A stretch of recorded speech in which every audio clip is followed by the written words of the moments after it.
But first, we have details about a request for changes to Nevada's mail-in ballot election. We show you how it's aimed at ballot harvesters. Tonight's on 2 News at 6:30. Good evening, everyone. I'm Ryan Kennedy. Kristen has the week off. Thanks for joining us tonight. So more changes to Nevada's mail-in ballot efforts for the 2020 election could be coming. On Monday, the Secretary of State submitted a request to add a requirement to the new Nevada law that would send out ballots to all voters and allow them to vote by mail.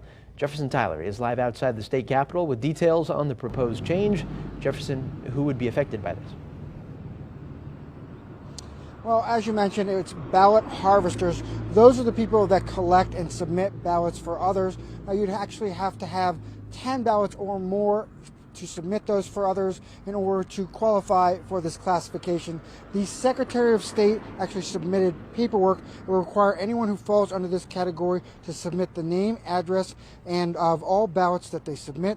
They'd also have to report where the ballots were turned in, and if the harvester works for a corporation, political party, or advocacy group that pays them to do this.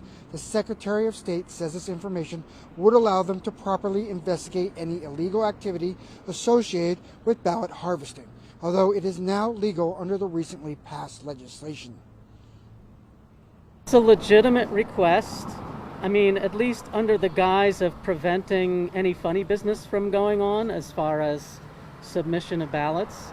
People asking information about you, they could look it up by many different means, see if you're Republican, Democrat, and throw out the ones that they don't want to submit, keep the ones that they do. Now, the request for emergency regulation would have to be signed by the governor. It would only be in place for 120 days, but it wouldn't need the legislature